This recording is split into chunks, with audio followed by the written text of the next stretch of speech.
कब शो होता है, जब डिनोमिनेटर की वैल्यू 0 होगी, ठीक है।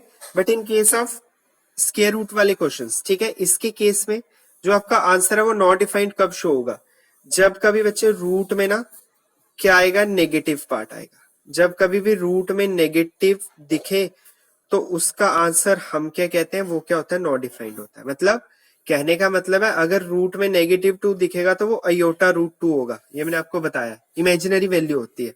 अगर रूट में कभी -1 दिखे तो वो अयोटा होती है, ठीक है। अगर कभी रूट में -3 दिखे तो वो होती है अयोटा रूट 3। बट जब हम डोमेन रेंज की बात करते हैं, हम कहते हैं कि अगर रूट में कभी नेगेटिव दिखता है तो वो इमेजिनरी वैल्यूज आती हैं, तो वो नॉट डिफाइंड शो होता है, ठीक है। जैसे फ्रैक्शन के केस में अगर डिनोमिनेटर में वैल्यू दिखे वो नॉट डिफाइंड शो होती है।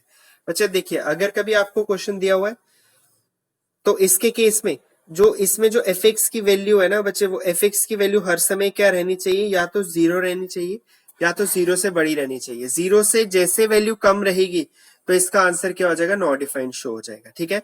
जैसे एग्जाम्पल एक क्वेश्चन में देता हूं आपको, F X equal to root of X minus 2, बोला गया फाइंड डोमेन ऑफ फंक्शन।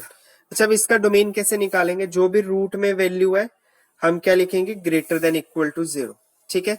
अब 2 दोनों तरफ ऐड कर दो, x is greater than equal to 2, ठीक है। अच्छा, आपने लीनियर इनइक्वालिटीज में पढ़ा, अगर x की वैल्यू या तो 2 है या तो 2 से बड़ी है तो बच्चे इसका डोमेन ऑफ फंक्शन किस तरह से होगा, डोमेन ऑफ फंक्शन क्या होगा, 2 टू इंफिनिटी, वैल्यू या 2 या 2 से बड़ी, ठीक है। इसी तरह से लिखते थे।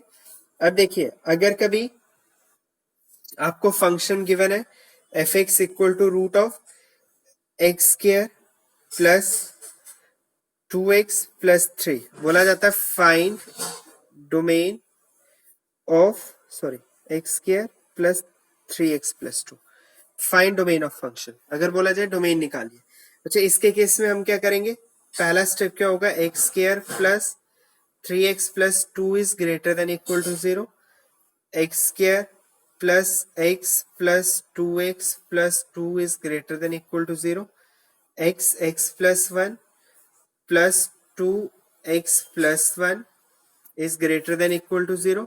अच्छा, यहाँ पे कितना हो जाएगा, x plus 1 x plus 2 greater than equal to 0, ठीक है।